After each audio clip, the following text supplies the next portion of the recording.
10h midi, Sud Radio Média, Christine Bouillot, Gilles Gansman. Allez, tous en rose aujourd'hui. C'est Octobre Rose qui démarre, mon cher Gilles. Absolument. Pour la lutte contre le cancer. Le cancer du sein. Vous démarrez d'une façon très optimiste. Toujours. Vous savez, c'est ma marque de fabrique. Oui, ça a toujours des idées neuves, hein, pour donner le moral. Il faut absolument donner. Absolument. Et on peut aller évidemment sur Internet faire des dons pour Octobre Rose, et il y a un tas d'événements et tous les médias sont mobilisés. Et on en parlera bien sûr dans les rendez-vous médias et autres rendez-vous d'infos sur Sud Radio. Bonjour à toutes, bonjour à tous. On est ravis de vous retrouver avec Gilles Gansman. C'est les médias jusqu'à 10h45 après le débat. Et aujourd'hui, on reçoit un homme. Alors, il fait de la télé, du cinéma, du théâtre. C'est Amaury de Créancourt. Bonjour. Bonjour. Il vous manque quoi, en fait, dans la liste de tout ce que vous faites comme comédien Plein de choses, il manque plein de choses. Ouais. Non, comme quoi d'aller sur la Lune, Thomas Pesquet. Non, c'est merveilleux de multiplier les expériences. C'est génial. Voilà. C'est génial. J'aurais jamais terminé d'être curieux et de découvrir plein d'univers. Alors, pour nos auditeurs, vous êtes le médecin dans Cher Voisin qui était dragué par toutes les filles de Cher Voisin. Ouais. Pour parler à nos auditeurs, vous étiez également, et vous êtes également dans César Wagner, le médecin un peu gay qui drague le héros complètement avec César Wagner. Et puis, on vous a vu également dans le... voilà, j'ai un trou, on en a juste parlé hors antenne, oui. Du Bureau des légendes. Et vous nous expliquiez à Patrick Roger que le Bureau des légendes, c'était un peu spécial comme série à tourner parce qu'il y avait ce qu'on appelle un showrunner. Oui, c'est ça. Éric Rochant a vraiment joué ce rôle qu'on connaît.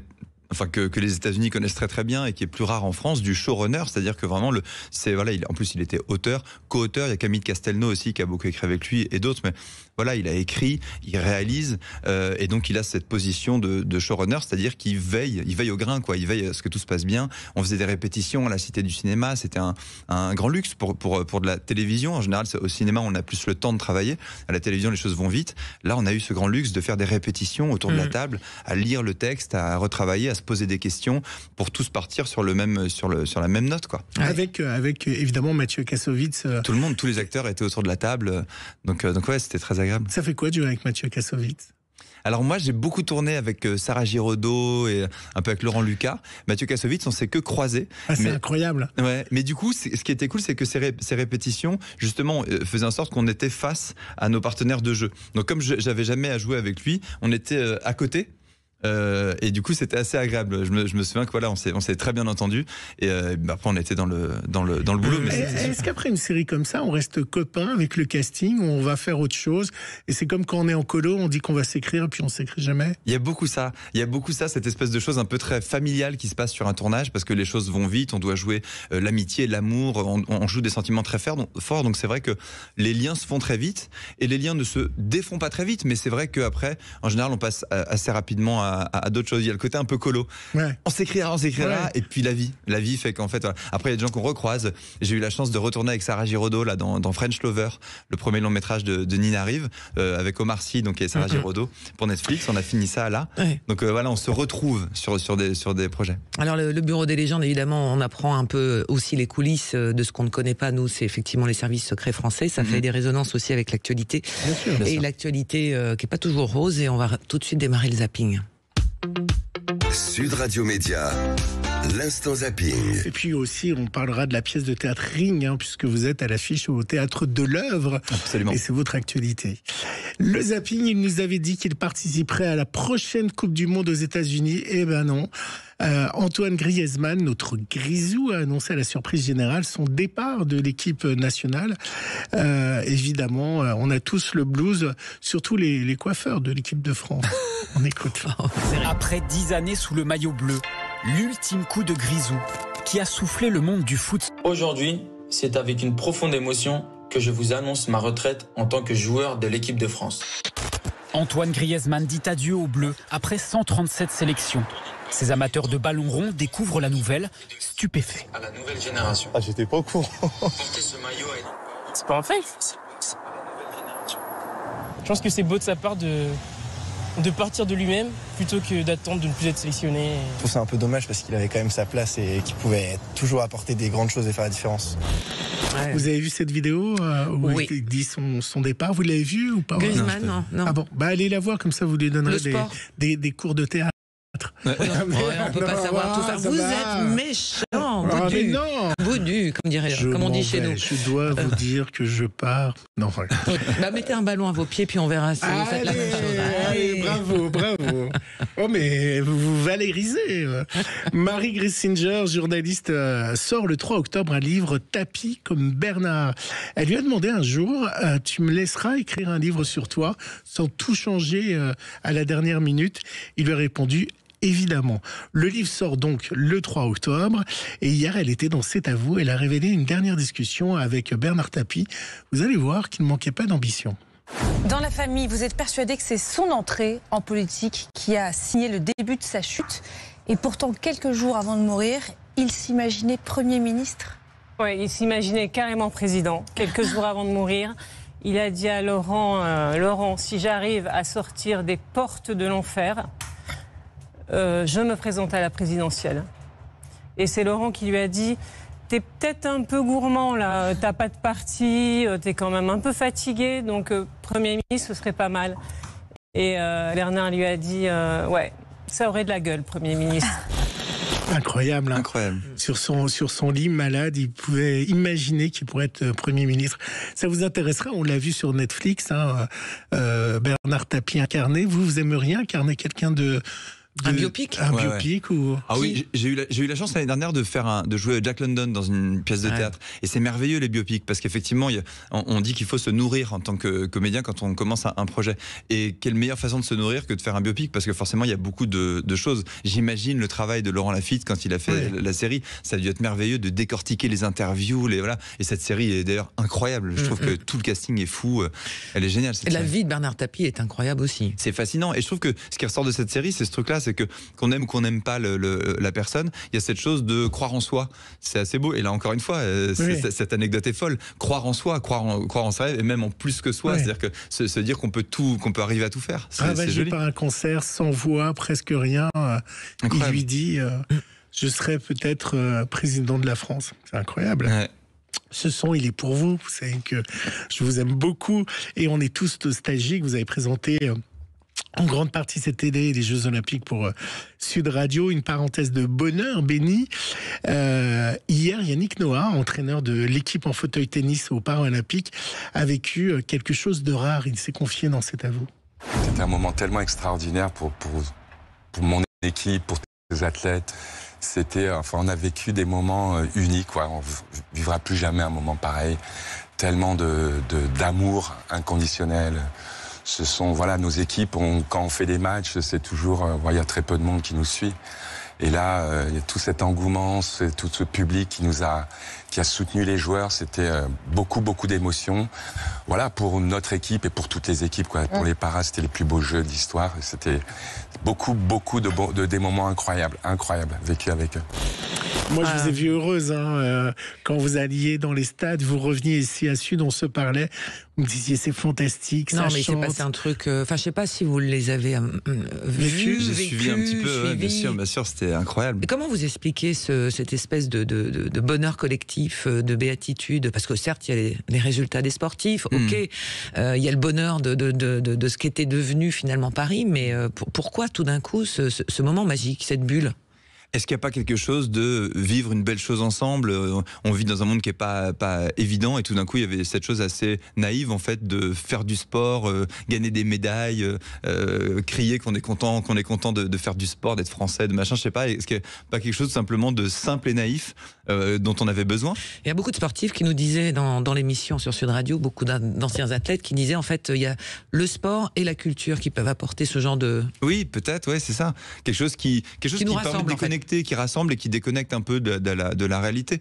Évidemment que c'est pas tout à fait la réalité. Les Jeux Olympiques, cette chose un peu merveilleuse, olympique, je veux dire, c'est l'Olympe, il y a quelque chose qui relève même des dieux, il y a quelque chose d'assez fantastique et je pense que ça déconnecte de la réalité. Et oui, la culture, le divertissement, je pense qu'il y a cette chose aussi de sortir de sa réalité. La cérémonie d'ouverture, toutes les cérémonies, tout l'artistique qu'il y a eu autour, votre regard. Ouais. Moi j'ai adoré. Ça vous a pas choqué ? comme certains l'ont été. Non, pas du tout, pas du tout. Évidemment que c'était fort. C'était voilà, évidemment que mettre Aya Nakamura et la garde nationale, évidemment que c'est une image qui est forte, mais qui est géniale et qui est à la France d'aujourd'hui. Moi, j'étais hyper heureux de ça. Donc, ça m'a pas du tout choqué. Mais je me suis dit ah ouais, c'est cool, ça va jusque là et c'est bien. Vous auriez pu chanter tout nu en bleu? Non, j'aurais pas chanté tout nu en bleu. Philippe Catherine le fait bien mieux que moi. Ouais, après, vous auriez été en effigie en Chine. Il y a quelques semaines, il s'est passé un événement incroyable en télévision. Mais vraiment, hein, incroyable. Je suis assise, heureusement. Ouais, c'est Émilien. Vous savez qui c'est, Émilien, le candidat vedette des 12 coups de midi. Écoutez bien. À cette heure-là, je travaille. Il a fêté ses 1 an dans l'émission. Ça fait 1 an qu'il est à l'antenne. Il est 7 jours sur 7 sur TF1, le champion du jeu. Ce dimanche, 29 septembre, c'était la 368e participation. 368e participation pour un gain de... Alors écoutez-moi bien. Alors... parce qu'évidemment, on est en octobre, le 29 septembre, ces gains montaient à 1 552 027 €. 1 552 000 €, dont 13 voitures au 18 septembre, si je donne les dates. Il avait gagné 13 voitures gérées par sa maman. Il était avec, évidemment, Jean-Luc Reichmann pour ces 1 an à l'antenne de TF1. On ne sait pas où ça va s'arrêter. Il y en a qui disent quand est-ce que ça s'arrête et là, vous n'avez pas du tout envie de vous arrêter, de continuer le plus loin possible. Non, moi je suis trop bien ici. Voilà, c'est des super moments à chaque fois, c'est des super moments tous les jours. Donc moi, tant que ça continue, voilà, je reste. Ça durera tant que ça durera, mais pour l'instant, je vois du bonheur et de la joie dans ses yeux, en fait. Hein. Merci. Merci à vous. Et puis merci aux gens là quand même. Merci à tout le monde et à demain. Salut. C'est incroyable quand même. Mais à l'antenne. Si ça s'arrête, il perd tout ou alors non, c'est acquis. Il a déjà ça. Oui, c'est acquis. Extraordinaire. Oui, c'est acquis. Son but, c'est de faire 400 émissions, enfin d'aller jusqu'à la 400e. Incroyable. Je pense que c'est bien parti. Il fait quoi dans la vie, en dehors de jouer à la télé? Émilien, mais il est très jeune, je crois qu'il a 21 ans. D'accord. Là, vous me posez une colle. Il a une petite fiancée qui est heureuse. Bah oui, tu m'étonnes. Elle est contente. C'est moi à l'antenne. Mais on essayera de caler Émilien avec les équipes d'Andemol pour qu'ils viennent ici. Je suis toujours. Est-ce que vous êtes pas surpris toujours de cette fascination pour les jeux télé, les gens qui viennent comme ça, on a vu les jeux mythiques, hein, certains se sont arrêtés, on voit le public qui est nostalgique. Il y a Interville qui reprend, je crois. Hein. Interville. Oui, et puis surtout, il va avoir sur M6 présenté par Vincent. Voilà, j'ai tout qui fout le camp. Enfin bref, il y a un jeu qui arrive. Voilà. Mais oui, c'est là parce qu'il le maillon faible, ça y est. Le maillon faible. Oui, Vincent de Dienne. Avec Vincent de Dienne, le maillon faible. Oui, il y a un truc exactement comme on parlait tout à l'heure des Jeux Olympiques avec le jeu. Il y a quelque chose aussi qui relève du rêve. C'est tout d'un coup, on a nos vies qui sont bien cadrées. On sait ce qu'on va gagner le mois prochain. Et tout d'un coup, il y a cette possibilité de gagner une somme complètement folle. Ça fait rêver. C'est toujours ce même truc de se déconnecter de la réalité et d'espérer quelque chose d'autre. Et là, pour lui, c'est génial. Pour lui, toute sa famille, sa petite amie, tout le monde. C'est merveilleux. Yannick Noah était donc hier, vous l'avez entendu, sur France 5. Il en a profité pour présenter son nouvel album et un dernier single, Ensemble demain. Ensemble demain, ensemble plus loin, ensemble demain, demain le mien et le tien. Voilà, Yannick Noah, un touche à tout, un peu comme vous, Amaury de Créancourt. Lui, il fait du tennis, de la chanson, il a fait des spectacles, etc.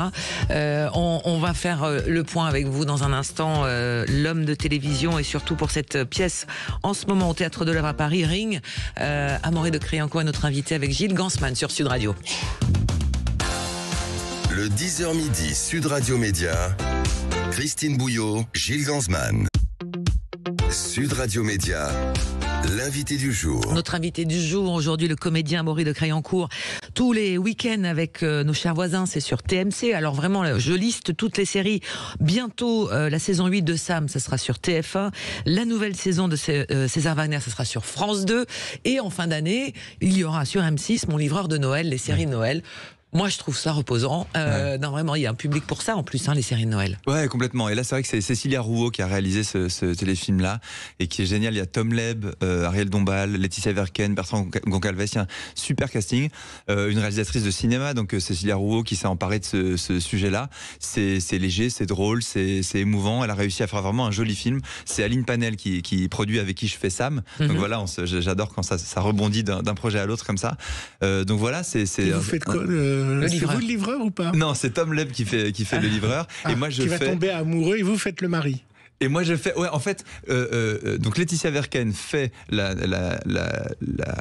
l'ex de Tom Leb. Moi je fais le nouveau gars, un petit peu propre sur lui et tout, qui représente tout ce que Tom Leb n'est pas. Tom Leb, il a ce truc un petit peu cool, détendu. C'est lui qui fait le livreur de Noël. Et moi je suis là un petit peu, jaloux de l'ex. Voilà. J'ai souvent un peu ce truc-là du. Ça ressemble un peu à Mrs. Doubtfire dans les rôles. Il y a un peu ce truc-là, exactement. Il y a un peu le truc de Pierce Brosnan. Je suis un peu le Pierce Brosnan de la série. Alors vous trouve aussi au cinéma en ce moment, c'est L'Heureux Élu avec Camille Lelouch, Gérard Darmon et Michel Larocque, et aussi sur cette scène du Théâtre de l'Œuvre avec cette pièce Ring jusqu'au 18 janvier. Vous passez de l'un à l'autre avec bonheur, du style différent. J'adore c'est un boulimique en fait.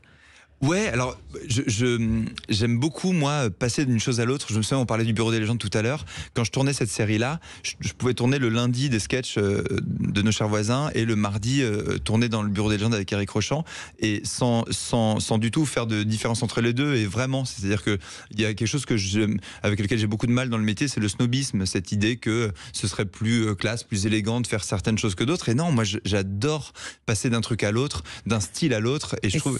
Ouais, ça vous évite aussi d'être. Souvent, les comédiens reprochent d'être mis dans une case et d'avoir du mal à en sortir. Mais je crois que je suis dans zéro case. Je crois. C'est difficile d'avoir une image une idée de sa propre réputation. Mais je crois qu'effectivement, cette chose-là, qui fait que j'ai pu passer de TF1 à Canal+, du théâtre au cinéma, et puis même au sein du théâtre, que j'ai pu faire du théâtre public et du théâtre privé, je crois que j'ai pas vraiment d'étiquette, et ça me plaît beaucoup. J'aime bien brouiller les pistes. Et Ring, alors ça raconte quoi? C'est une pièce drôle. Vous êtes deux sur scène. On est deux sur scène. Un duo. Avec Gina Djemba, qui a eu cette idée géniale il y a 4 ans d'aller voir Léonore Confino, l'autrice, et de lui demander si on pouvait jouer sa pièce. Cette pièce, elle a 12 ans. C'est Samy Bogilet et Audrey Dana qui l'a jouée à l'époque. Et Léonore Confino, qui est une autrice, on parle des auteurs vivants, là c'est une autrice hyper vivante, elle s'est dit, attends, à l'époque j'avais pas d'enfant, à l'époque il n'y avait pas eu MeToo, laisse-moi un peu réécrire. Donc elle a réécrit sa pièce, ça s'appelle donc Ring, variation du couple, ça parle du couple. Donc à la question est-ce qu'on rit, est-ce qu'on est ému, j'ai envie de dire les deux mon capitaine, comme dans le couple, parfois on rit moins, et je crois que la pièce est à l'image de ça, du couple. C'est vraiment une variation autour du couple. On joue 2 Camille, on s'appelle tous les 2 Camille, plein de Camille différents, plein d'étapes du couple différents, d'étapes de la vie différents, des nuits sans sommeil à la trahison, en passant par le coup de foudre et la passion. Voilà, c'est une pièce qui parle un petit peu de tout ça. Alors, vous parlez d'un spectacle total, ça veut dire quoi? Spectacle total, parce que... Vous chantez, c'est ça? Il y a des chansons. On chante pas, mais Gina a eu cette idée d'introduire le corps dans la pièce, c'est-à-dire que Mehdi Baki, chorégraphe génial, s'est occupé de nos corps, c'est-à-dire qu'il y a des moments qui sont chorégraphiques, alors pas vraiment dansés, mais j'ai vu de la musique créée, je me demandais. Exactement, il y a une musique originale qui a été créée pour le spectacle, avec effectivement pas mal de moments sans texte, où c'est juste nous qui bougeons, et c'est d'autres façons de raconter le couple. Donc effectivement, il y a cette chose assez, j'avais dit total, parce qu'il y a le corps, il y a les voix, voilà, on rit, on pleure, il y a un petit peu tout. Et pour nous acteurs, c'est long des aventures de théâtre. On a commencé à Avignon. On a commencé les répétitions en avril, on va jusqu'au 18 janvier, l'année prochaine il y a la tournée, c'est des aventures longues. Donc c'est vrai que moi j'aime bien choisir des projets où je sais que je risque pas de m'ennuyer et dans lequel je peux m'investir. Et en effet, là, sur ce sujet-là, et avec tous ces personnages-là et toutes ces émotions-là, je risque pas de m'ennuyer. Chaque soir, c'est un bonheur. Et sachant que vous jouez pendant les fêtes, donc nos amis qui vivent en province peuvent venir, s'ils sont à Paris pour les fêtes. Venez nous voir pendant les fêtes, bien sûr. Amuser. Après, si vous partez en province, on peut aussi connaître le circuit. Exactement. Exactement. À partir de septembre 2025, on sera en province et on a une belle tournée qui s'annonce. Et voir en vrai donc le docteur de Nos chers voisins. Depuis combien de temps vous n'avez pas tourné? Enfin, quand s'est arrêté le tournage de Nos chers voisins? Il y a longtemps. En fait, ce qui est dingue, parce que ça passe tout le temps. Ça passe tout le temps. Et du coup, de temps en temps, on me reconnaît pour cette chose-là, qui est une vieille chose au final. C'est-à-dire que on a fini de tourner il y a 6 ou 7 ans, un truc comme ça. Incroyable. On vous voit tout le temps. Et en fait, ça continue à passer. Alors, voilà, et vous touchez de l'argent sur ces diffusions? Oui, forcément, parce que oui. Vous avez des droits de suite? Oui, il y a une structure qui s'appelle l'ADAMI et qui veille aux droits des artistes et qui vous effectivement. Touchez combien? Ça représente un peu un revenu? Ah, vous savez pas? Non, parce que vous êtes vraiment comédien. Non, pas j'en sais rien comme ça. Mais j'en sais rien parce qu'en fait, on reçoit de l'argent qui correspond aux droits des différentes choses. Et moi, j'ai la chance d'avoir été récurrent dans beaucoup de choses. Il y a eu Nina, effectivement, le bureau de légende, César Wagner, Parents mode d'emploi. Vous connaissez pas la différence? Je sais pas. Ce qui correspond à quoi? Est-ce que vous vous rendez compte aussi que peut-être ce seront des séries que l'on verra dans 30 ans, puisqu'on voit aujourd'hui encore des séries qui ont été tournées il y a 30 ans, oui, donc avec des comédiens qui ont 20 ans à l'époque et qui continuent de cartonner. C'est marrant, j'ai hâte que mes enfants voient ça, parce qu'ils ont 6 et 4 ans, 7 et 4 ans. Mais ils regardent pas.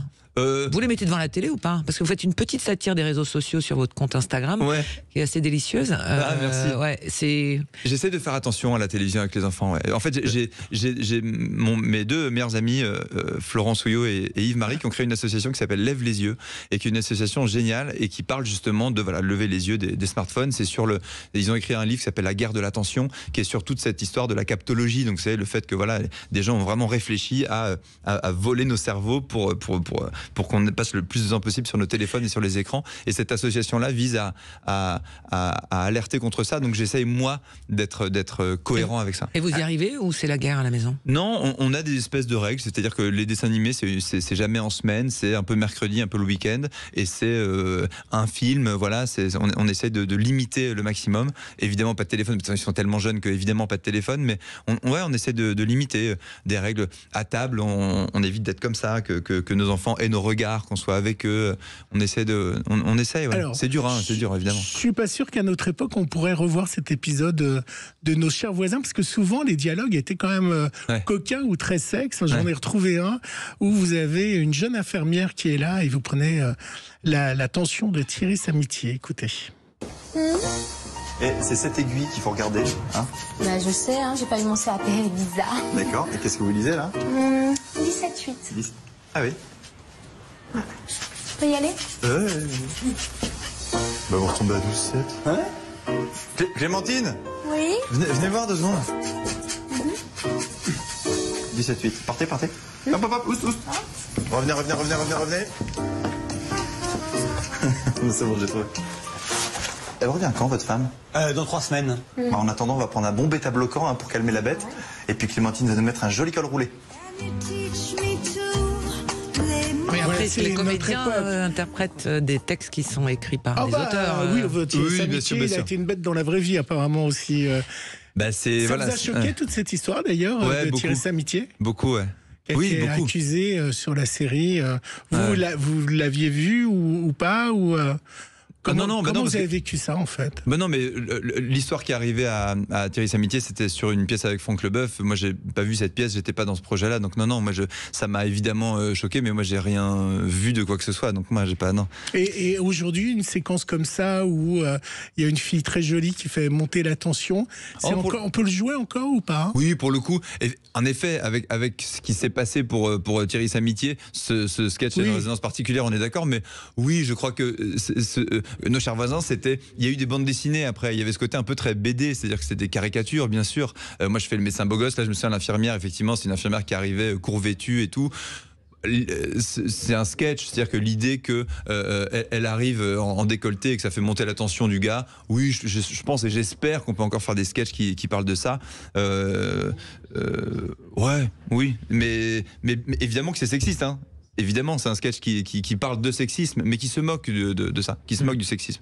J'espère qu'on peut encore se moquer de tout et rire de tout. Alors pour nos auditeurs, on va rappeler pour la 250 millième fois que vous êtes l'arrière-petit-neveu de Marguerite Yourcenar. Non, c'est pas rien quand même, dans un pédigré, comme on dit, dans un CV. Ça en jette, mais en tous les cas, ça pose un peu aussi l'héritage. L'héritage, alors, financièrement par exemple. Non, pas l'héritage, l'héritage moral. Je me suis dit quand on est arrière-petit-neveu, en général, l'héritage, il est déjà dilué. Hein. Non, mais déjà, c'est intéressant, c'est pour ça que je parlais de ça, c'est que moi j'adore ce qu'elle a fait. Elle s'appelle Yourcenar, elle s'appelle Marguerite de Crayoncourt. Elle s'est appelée Yourcenar pour plein de raisons et notamment parce que voilà, c'était pas l'amour fou avec sa propre famille, et elle a fait un très joli pied de nez, c'est qu'à la fin tous ses droits elle les a cédés à Gallimard. Donc je trouve ça assez génial, c'est-à-dire que elle a spolié toute la famille. Ouais et c'est très bien, c'est-à-dire que on peut, en fait elle avait une vie un peu de bohème, elle était homosexuelle. Alors elle aimait pas le mot, quand Bernard Pivot lui pose la question, elle botte en touche, c'est la réalité de sa vie, hein. Elle vivait avec Grace aux États-Unis, donc sa petite amie, mais elle n'aimait pas les étiquettes, donc je pense qu'elle n'aimerait sans doute pas que je dise ça, mais c'était la réalité quand même de ce qu'elle était. Et ça, dans la famille, c'était pas forcément évident. Donc il y a eu effectivement ce pied de nez magnifique à la fin en disant moi je cède tout à Gallimard. Donc bref, ça c'était pour la petite. Mais après sur l'héritage symbolique, disons. Bah oui, c'est fort, évidemment que c'est fort, mais c'est marrant parce que ça m'a plutôt parfois joué des tours, c'est-à-dire que j'ai pu au lycée être un peu fier de ça. Mon grand-père l'appelait la Yours, très tendrement, parce que pour le coup avec mon grand-père elle s'entendait très bien, et je me souviens d'un commentaire de texte en première où je mets la Yours et où mon prof dit ça va pas ou quoi, la Yours, calme-toi. Et donc voilà, c'est plutôt ça y est, on l'a trouvé, vous pouvez jouer le biopic de Marguerite Yourcenar. Allons-y, c'est parti. Vous réalisez votre biopic. En tous les cas, merci beaucoup Amaury de Crayoncourt d'être passé nous voir sur Sud Radio. Donc avec plaisir. Rappelle tous les rendez-vous. La pièce en ce moment au Théâtre de l'Œuvre à Paris, la pièce Ring, jusqu'au 18 janvier. Voilà, si vous calez un séjour à Paris, ne manquez pas ce rendez-vous. On va y aller tous les deux. Exactement. Après, il y a le film Heureux élus, c'est en ce moment à l'affiche avec Camille Lelouch, Gérard Darmon et Michel Larocque. Et puis tous les week-ends dans Nos chers voisins, ça c'est sur TMC. On attend la saison 8 de Sam sur TF1. La nouvelle saison de César Wagner, ça sera sur France 2. Et puis les fêtes de fin d'année avec Mon livreur de Noël sur M6. Ouais. Et le cinéma, mercredi dernier, L'heureux élu avec Camille Lelouch. Je viens de le dire. Ah pardon. Ouais, merci. Merci d'écouter. Merci beaucoup. Voilà, ça c'est fait. Excusez-moi. J'avais pas entendu. C'est bien de le redire comme ça. Les gens vont y aller. C'est super. Et vous n'avez pas parlé de Ring, vous n'avez pas parlé de César Wagner. Non, voilà. Bonne continuation. Merci beaucoup. De votre accueil, et puis vraiment, c'était un plaisir de vous avoir avec nous dans un instant. Alors on va parler de la presse magazine écrite. Pour les plus de 50 ans. Ça vous concerne pas encore. Ça s'appelle le magazine Notre Temps. Parfait. Je sais pas si Marguerite Yourcenar le lisait ça, parce que ça. J'en sais rien. Ça date de 1968. Et oui, c'est ça. Un très vieux magazine. Elle aurait pu. Allez, merci beaucoup Amaury. Merci à vous. Et dans un instant, on va parler de ce magazine. À tout de suite. Le 10h midi Sud Radio Média, Christine Bouillot, Gilles Gansman.